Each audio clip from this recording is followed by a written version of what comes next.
Bueno, antes de comenzar me gustaría agradecer a la organización, bueno, por haberme brindado la oportunidad de estar aquí y sobre todo precisamente por esa tutoría que planteas.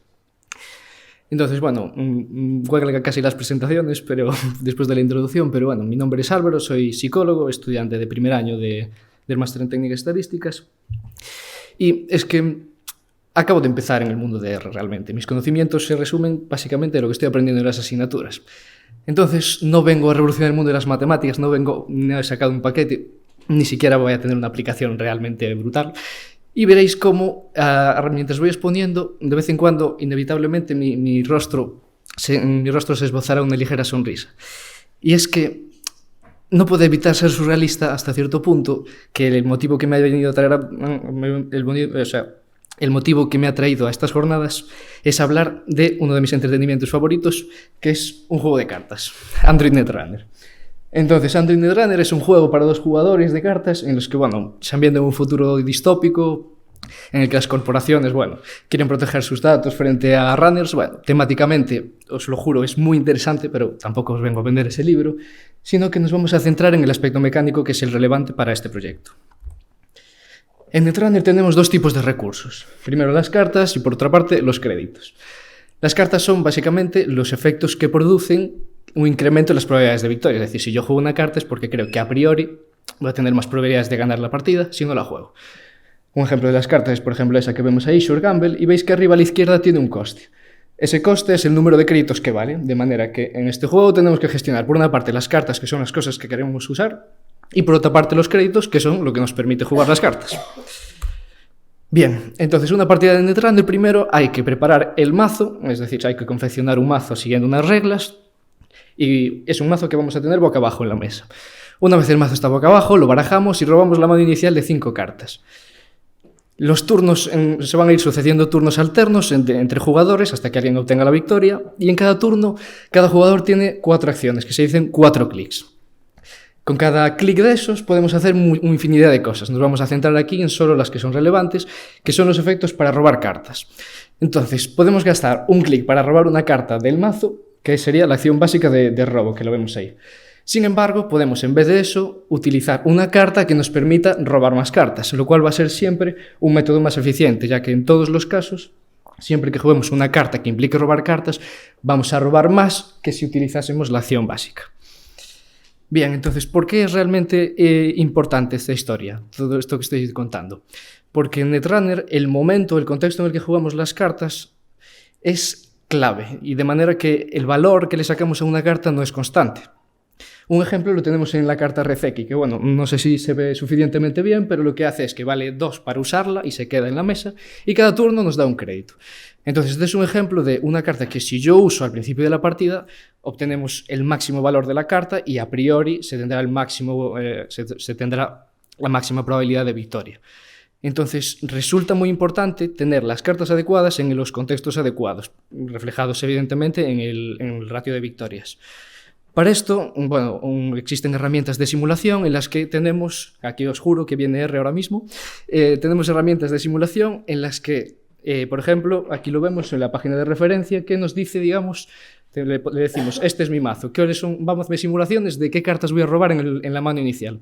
Entonces, saca de 5 en 5, pues en este caso, robé esas 5.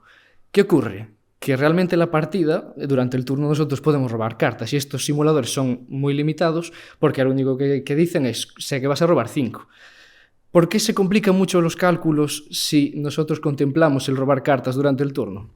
Porque en función de los recursos que tengamos en la mano, imaginaos que tengo, por ejemplo, este ejemplo, hago una simulación y en el primer turno tengo la carta de la izquierda que se llama Stoneship Chat Room, que si la uso, robo 2 cartas. Bien, pues si yo usase esa acción, tengo 5 cartas, me uso esa y tendría 6 cartas. Sin embargo, si en el primer turno robo Diesel, tendría, en vez de esas 6 cartas, tendría 7. Entonces esto, multiplicado por 4 veces, que hay que hacerlo cada turno, se complican los cálculos para utilizarlo en un simulador como este. Entonces, el objetivo de este proyecto es obtener mediante simulación la probabilidad de tener determinadas cartas, que será el momento óptimo de jugarlas, al final del turno n. En este caso hemos puesto el turno 1, simplemente por facilitar la simulación. Entonces, para esto tenemos que seguir 3 pasos. Primero, crear la base de datos de todas las descripciones y los títulos de las cartas. Segundo, importar el mazo, o sea, hacer el mazo y decirle al programa qué mazo estamos jugando para después hacer la simulación y robarlas. En relación con la creación de la base de datos, tenemos bastante suerte porque justo en la página de referencia NetRunnerDB las cartas están en el enlace tiene la siguiente forma y es una parte constante y justo lo último es el número. De esta manera, a través de este for, bueno, he descubierto recientemente el mundo del web scraping y me parece espectacular. Bueno, esta es la primera aplicación, pero he estado viendo que hay cosas espectaculares. Entonces, de esta manera, como los enlaces tienen la forma de constante y un número, resulta relativamente fácil a través de un for acceder a todas las cartas de todas las colecciones. Entonces, de esta manera, a través de estas líneas, con el paquete RBEST, o sea, con la librería RBEST, accedemos al título, a la descripción y además añado también la colección a la que pertenecen porque podría resultar relevante. Entonces ahora tenemos una base de datos en la que están todas las cartas de las colecciones que se pueden jugar, ya las tenemos almacenadas en un data frame. ¿Cuál es el siguiente paso? Importar nuestro mazo. Para eso, de nuevo, casualmente, tenemos que la página web tiene un motor para jugar por internet totalmente gratis, por si os interesa probar. Os juro que no me he pagado, por cierto. Y a través de ginteki.net obtenemos un documento de texto que lo podemos pegar en un bloc de notas y tiene esa forma, en el que nos dice a la izquierda el número de copias de cada carta y a la derecha el nombre de la carta. Entonces, a través de esto, simplemente con un read table y eliminando con la función unite de la segunda línea, lo que hacemos es juntar las columnas a partir de la segunda en adelante en una, porque claro, si os fijáis, por ejemplo, T400 Memory Diamond, evidentemente R lo que entiende es que son 4 variables, y T400 Memory Diamond es una carta solo, entonces tengo que conseguir que todas estas 3 columnas se fusionen en una. Para eso está la función unite de la librería tidyr. Y por otra parte está str/trim de la librería stringr, que lo que hace es quitar los espacios de antes y después de la carta. Por último, pasamos a la simulación, que es realmente lo interesante del proyecto, y es que primero, hacemos la mano inicial, que sería análogo a como lo hace la otra plataforma, y luego a través del subset accedemos a las cartas que hemos robado en ese momento, ¿no? Entonces aquí tenemos dos posibilidades, con el if y el else. Primero, que nosotros hayamos obtenido en esa mano de cartas que nos permitan robar o que no las hayamos obtenido, porque si las obtenemos, un jugador evidentemente que va a preferir utilizar una acción que le haga robar 3 o una, siempre va a escoger la de 3. Entonces, de esta manera, si tiene cartas que le permiten robar, va a utilizarlas.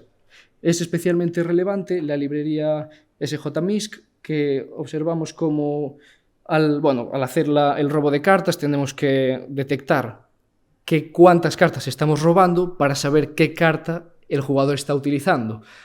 Es que es sorprendente lo difícil que resulta decirle a un ordenador realmente algo tan simple como cojo esta carta, la uso, cómo tenemos que decirle que quite esta carta de la mano y del mazo y que no se pueda volver a recoger, evidentemente, y sobre todo que robe el número de cartas adecuado, ¿no? Entonces, por otra parte, tenemos la librería sjmisc, que lo que hace es, tiene la función strcontains, que lo que hace es comprobar si en determinado vector se incluye una cadena de texto determinada, y es un formato true or false. Bien, lo siguiente sería, como os dije, cuando nosotros robamos una carta, esa carta desaparece del mazo, y cuando la usamos desaparece de la mano. Entonces, a través de la librería vexsets, con vsetdiff, lo que hacemos es eliminar de los vectores las partes comunes. Es decir, si yo tengo en la mano diésel, lo que voy a hacer para el mazo es que al mazo le voy a quitar diésel, entonces le hace la diferencia, digamos, ¿no? Luego simplemente abajo tenemos el verificador, que simplemente me dice si he encontrado la carta objetivo, que es el objetivo, evidentemente, o si no. Entonces, de esta manera tenemos como esto lo corre. Hemos hecho una simulación de 100.000 veces que ha tardado en torno a 3 minutos y así tenemos un indicador de cuán frecuente es que obtengamos determinadas cartas con la construcción del mazo que hemos hecho, porque nosotros podemos meter más o menos cartas que permitan robar. Bien, el ejemplo aquí se puede observar, son 100.000 datos, en este caso se ha comparado dos mazos que buscaban la misma carta, Creative Commission, y vemos como uno que tiene 6 cartas más de robo, pues tiene en torno a un 7% más de probabilidades de robar la carta que desean. Entonces esto, para un jugador, es relevante de cara a la construcción del mazo, ya que nos hace evaluar hasta qué punto meter cartas nos resulta interesante en función del efecto producido en estas probabilidades. Problemas que ha habido, bueno, lo adelantaba antes, y es que simular la toma de decisiones de un ser humano en un programa, nunca me había enfrentado a esto y resulta tremendamente difícil, no solo por ejemplo, qué carta va a utilizar, porque no siempre va a utilizar siempre la que más roba, puede haber otros contextos, pero bueno, en aras de la simplificación hemos puesto ese supuesto. Pero por ejemplo tenemos cartas como Wildcat Strike, que lo que hace es que el jugador enemigo tiene que escoger si nos da una cosa o nos da la otra.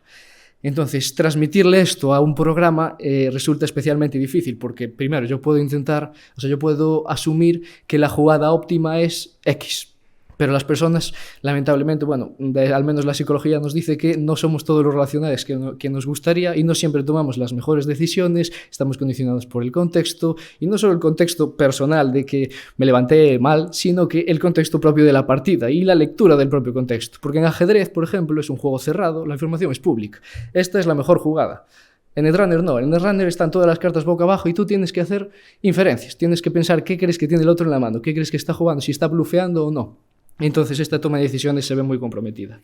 Por otra parte, resulta también muy difícil la generalización del código para todos los contextos. Y es que con cartas como por ejemplo VRcation lo que hace es que robas 4 cartas y si te falta algún clic, alguna acción por hacer, pierdes una.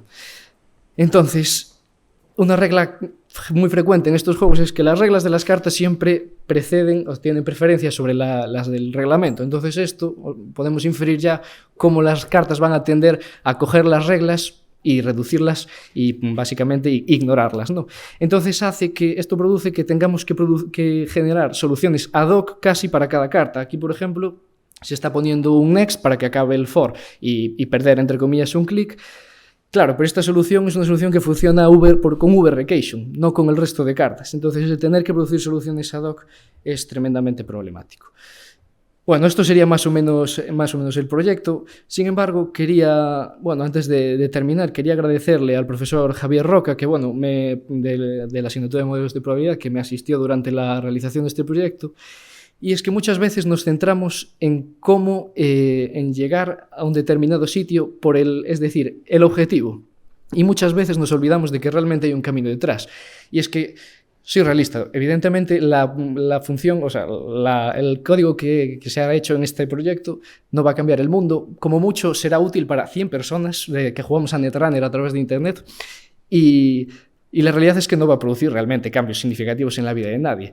Sin embargo, la motivación y el drive, el impulso que este tipo de proyectos consiguen cuando la docencia nos transmite las posibilidades infinitas que un programa como R tiene, esto puede producir que algunos individuos cojan y digan: oye, pues evidentemente este proyecto no vale para nada, pero hay que ser sinceros, pero todo lo que yo he aprendido a través de estas horas invertidas, incluso a horas de la mañana, se estaban disfrutando. Es que no es solo que sean aprendizajes que se consoliden mucho más fuerte y que realmente se aprendan cosas que nunca se aprenderían.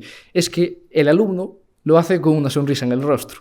Entonces, esto tiene un valor incalculable porque es que aprendizajes como esos no son frecuentes en la vida. Y creo que muchas veces, como docentes, tendríamos que centrarnos no solo en la meta, sino en el camino, ¿no? Viaje antes que destino.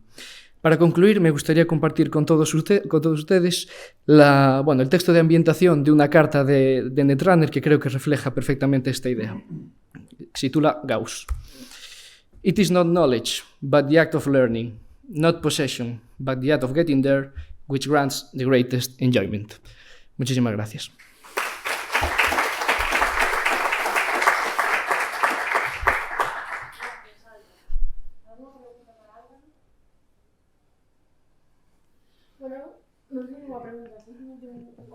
Creo que Álvaro nos contou unha pequena mentira porque nos dixo que levaba solo con R desde setembro.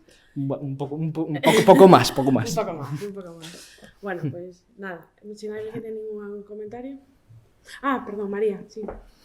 Nada, simplemente que me pareceu entender que usaches R para facer web scraping. Sí, vale, eu non teño nin idea de como se fai, pero teño curiosidade que librería usaches? Creo que mencionaches, pero non me acordo. Sí, bueno, no soy el mejor referente para contarte esto porque mi experiencia es muy limitada, pero utilicé RBest, que estaba aquí. Entonces, el problema de esto es que hay que tener ciertos conocimientos de HTML, porque, bueno, básicamente por la manera de interactuar con la página, aquí vemos el T-Node es HTML Nodes, entonces en función de lo que introduzcamos ahí, pues va a scrapear determinadas partes de texto de la página a otras.